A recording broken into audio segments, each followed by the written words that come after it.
Hi, everyone. Thank you all so much for joining us today for the very exciting announcement of our third annual Indie Author of the Year award winner. My name is Emily Gooding, and I'm with the Indie Author Project team.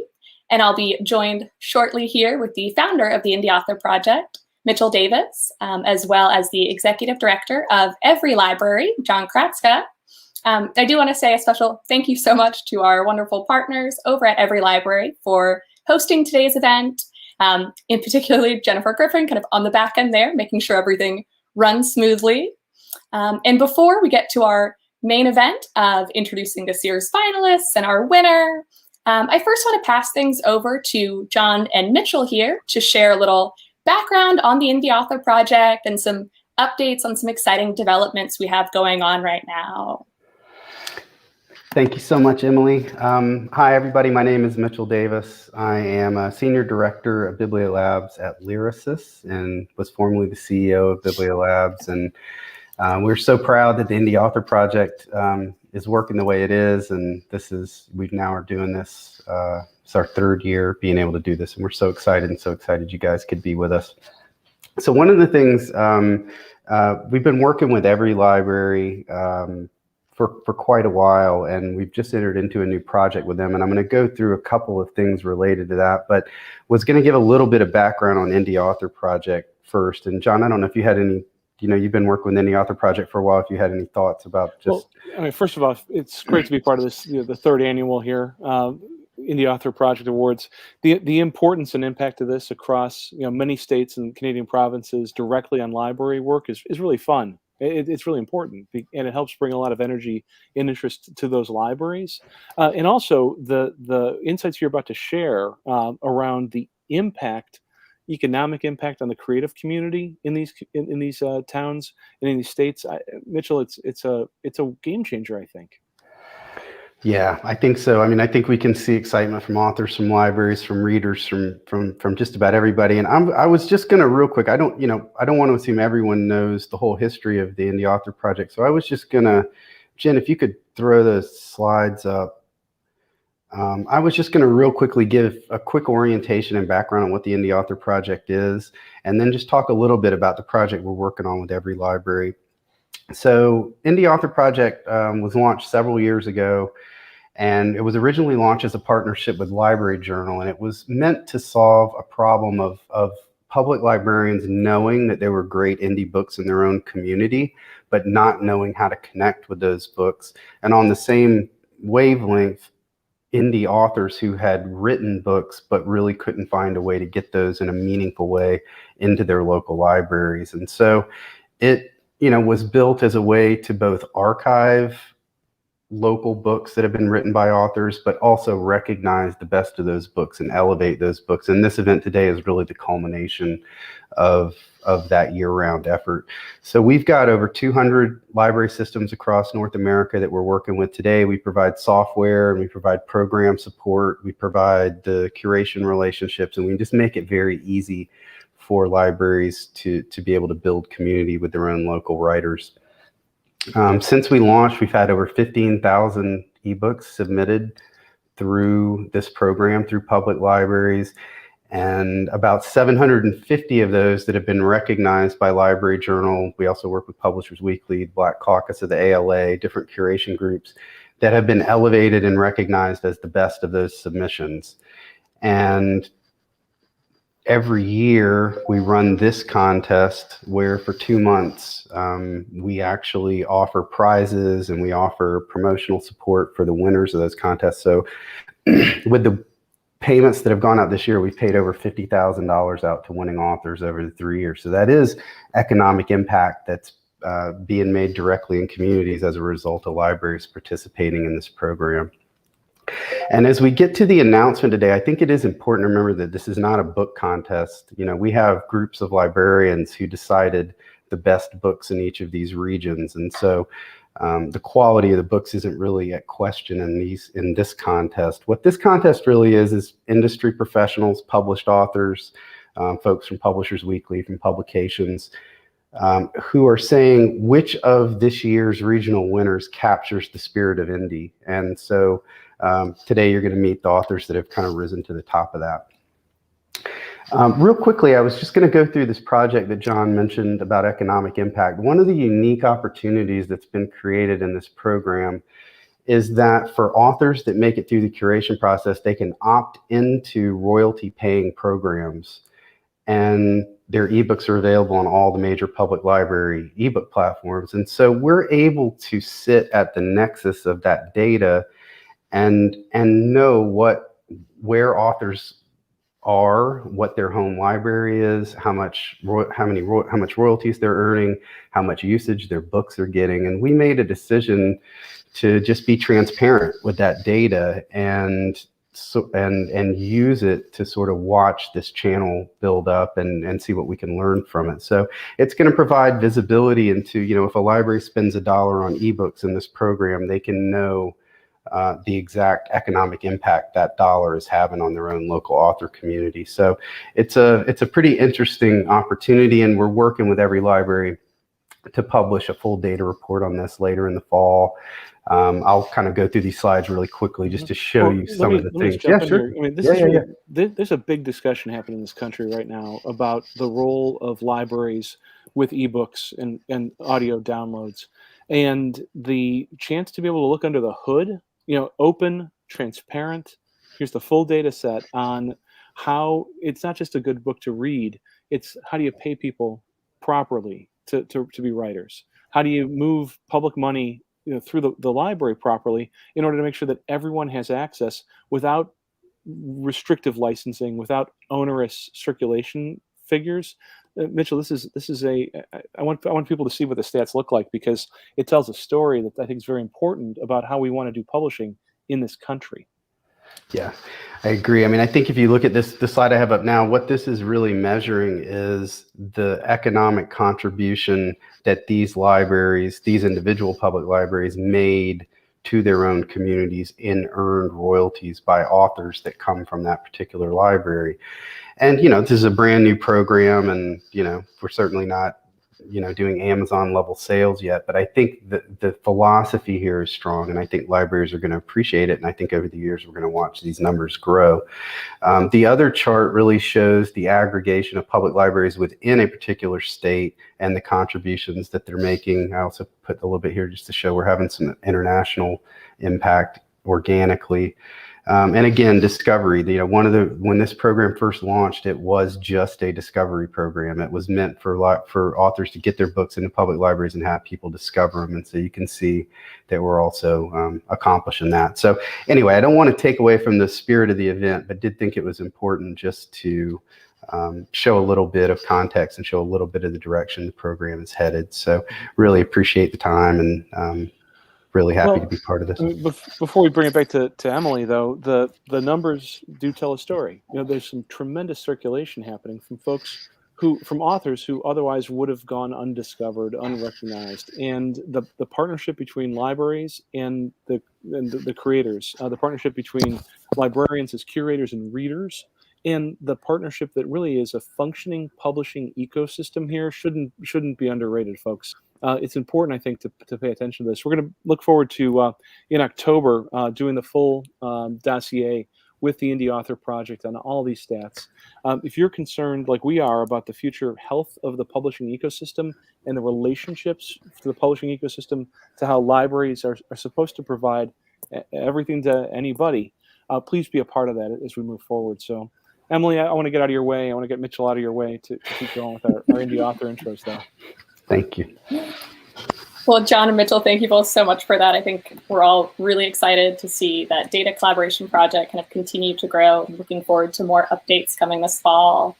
But with that, I would like to go ahead and introduce our finalists, of course, in no particular order, and share a little bit about what they've had to say about what libraries have meant to them in terms of their individual indie author journeys. So starting with, we have Beverly Burchett of Queens Public Library, New York, who, when asked what libraries have meant in her indie author journey, has shared that she has 4 favorite places in her life: her home, the swimming pool, church, and the library, and that she considers her library card to be the most important card in her wallet, as she feels it is her free ticket to the world. So Beverly, congratulations on being a finalist, and thank you so much for sharing that with us. Next up, we have Kristen Ward of C.H. Booth Library in Connecticut.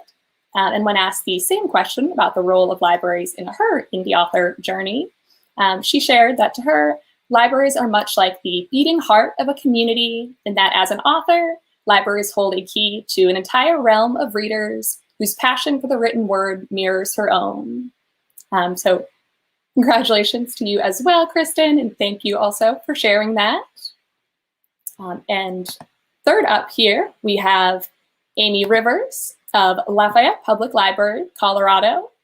In her response to the role of libraries in her writing path was that libraries have always played a huge part in her life, and that as an indie author and as a citizen of this democracy, she cannot say thank you enough to public libraries for supporting authors and for providing a space for the free dissemination of information and community services.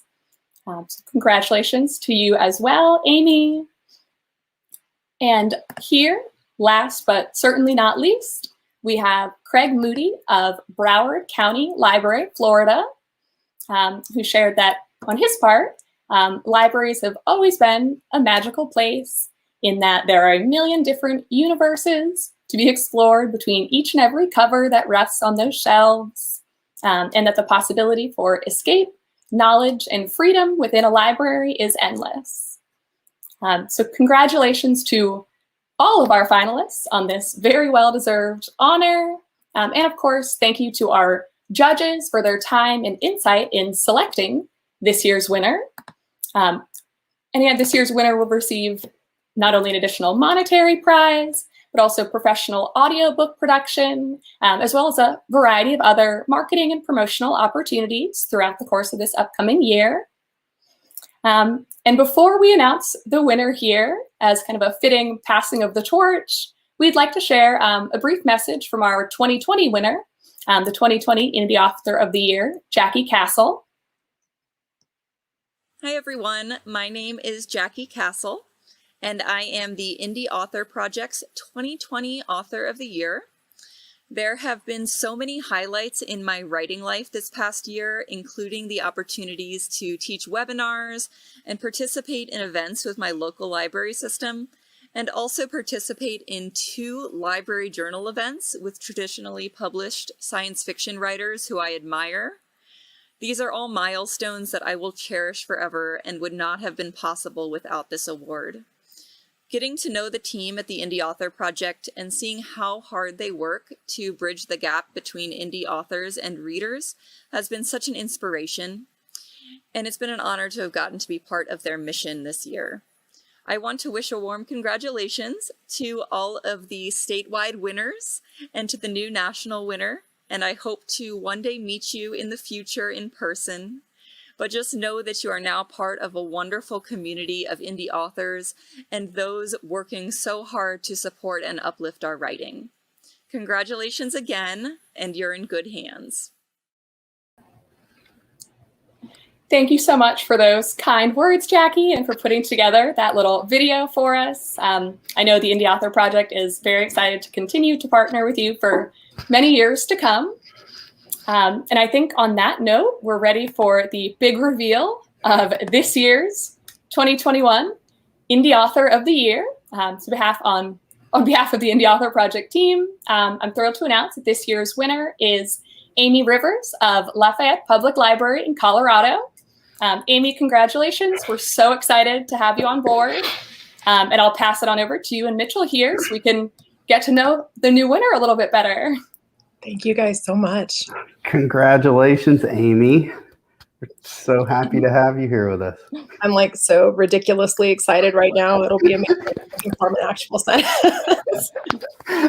Well, I think one of the things we're trying to do is make sure Indie Author Project is a platform, and it's a platform for great authors. And I think now you're in the spotlight on that platform. So one of the things I wanted to just chat with you a bit about was, I know I read you did some publishing early in your life, and just like, I don't know, maybe start there with like kind of how some of those first books got published and just a little bit of your story about how you ended up here.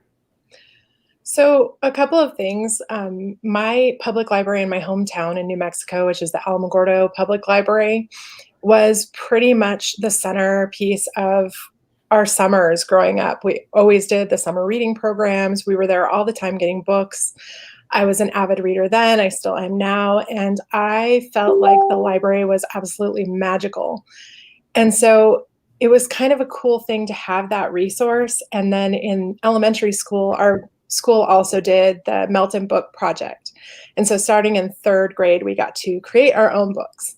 And, the rest of my friends were probably doing books that had to do with, puppies and other things because we were in third grade. I wrote a full-fledged romance novel, and it was called Cindy Never Thought. It was Cindy with a Y in the middle because that makes it cooler because I am a child of the 80s, and there it is. So the cool thing about that program, and I think something, that was just sort of amazing for us as kids, is we had to write, we had to illustrate, my mom had to type it for me because this was like before we had a computer in our house. And then we had to glue those puppies onto big pages, and they had to be sewed and stitched, and we created covers. It was like the whole publishing process we were in charge of. And I hadn't really thought about it at the time, but as I started down this journey in my publishing career, that really did set me up. I knew from the time that I was 8 that putting together a book was a lot of work. So, Amen. Yeah. So it's been kind of huge. That's awesome. And so, when did you kind of make the step to publishing the first book? And is the book that won the award this year, was that your first book you released? So no, like a lot of other, I think, aspiring authors, I started out, I was writing all the time. I wrote a book, I wrote short stories. My first published piece was actually a personal essay in a chicken soup book, and it was based on my job before I started writing full time, which was as the director for a sexual assault services program in New Mexico. And I was going to do what everybody else was going to do. I went to conferences and classes to learn things, and I realized that people kept saying on stage or in positions of power, there is one right way to do this. You have to get agented. You have to go to a traditional publisher. And I took that to heart, as I think a lot of aspiring authors do. And so my first 2 books were actually small press books. And that was its own interesting experience. But about, I don't know, I think a year after my second book was published, I was at a conference, and finally someone sat me down and said, "Why aren't you self-publishing?" And I really had no good answer to this question. And it really bugged me that I didn't have a good answer to that question, because I did 10 years of internet marketing as a career before going into all this other stuff. And I was always asking clients, why are you doing what you're doing? What is the best path for you? So we could create these custom marketing plans to help them get whatever they needed. And I had never once applied that to myself as an author. And I really feel like this plain and simple reason for that is fear. Because in this industry, we are surrounded with rejection, and then with people telling us that there is one right way to do things when really there are many paths to success. Absolutely. Yeah, it's so true. And it's interesting you say that about the press too, because I know part of your background is also working with writers groups. And I've always been fascinated with indie authors who come together in those writing groups, because it seems to like fill some of the pieces that a publisher would maybe typically fill in terms of encouragement, feedback, and things like that. I just wonder if you can you talk a little bit about how, when you went indie, how did you find a community? And hopefully now you found the library in our community too, but just kind of some of those first steps of making that transition. Sure. When I moved to Colorado, I was very, very lucky. I think it was sort of one of those moments of fate where you kind of just are in the right position at the right time. And I learned about Northern Colorado Writers, which is a writing organization based out of Fort Collins. So it was kind of one of the smaller writing organizations in the area. And I was just getting my feet wet in terms of publishing. And so I went to their conference the first year, like the first full year that I was an actual full-time author. And I met my writing people there. The very first conference, I found out during that conference that my first piece of public, work was going to be published, and nearly had a heart attack, just like I'm having today. I guess having anxiety attacks is going to just be part of the way it goes. But I also met a group of people who became my writing group, my critique group, and really have become, just the heart of my writing journey. We all write in different genres. We all were kind of at different levels and had different goals in our careers, but we supported each other. Several of those people have published books since, several have published shorter works since, lots of great editors and just wonderful help with conceptual sorts of things. And they taught me a lot about my own process, but they also taught me a lot about how to have confidence in myself as an author, and confidence in the story that I was wanting to tell, and to not bow to the pressure of someone telling me that there's a better way to do it if I really felt strongly about what I was trying to say, which was really important, because what I want to write about are really tough subjects. I want to write about sexual assault and interpersonal violence and addiction, and a lot of the things that the kinds of real life traumas that people are dealing with on a day-to-day basis, but we don't always understand what they're going through. And I want to look at those, and I'm doing it through fiction, but with this idea that when people read my work, they're going to have a new perception of what it must be like to be in those positions. Yeah. That's the beauty of fiction. I think that's when most of that kind of learning happens. And you've put out another book since the book you submitted to Indie Author Project. So could you talk just a little bit about the book you submitted that won, and then also your new book? Absolutely. So I was born and raised in New Mexico, and then I married a guy from Georgia. And so the first time I went to Georgia, I developed this totally unhealthy obsession with kudzu. I had never seen anything like it.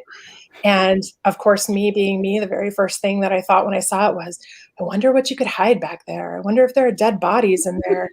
What kinds of secrets do the kudzu hide? And so it should probably be fairly obvious from the cover of my book that that unhealthy obsession got beautifully translated into my cover by my cover designer. And the story kind of went from there. I'm very used to a small town environment. I grew up in one, and I'm always very fascinated about the way that small towns seem like such a safe place, but often there are things that happen there that happen anywhere else, and people have the same kinds of experiences and traumas, and the same crimes happen, and they may not happen as often, but they do happen. And those kinds of close-knit communities tend to protect themselves. And that creates a lot of room for secrets and, a lot of things that I wanted to explore. So I wrote this book about a woman who was dealing with her own past. She had an abusive alcoholic father. She struggled with addiction also.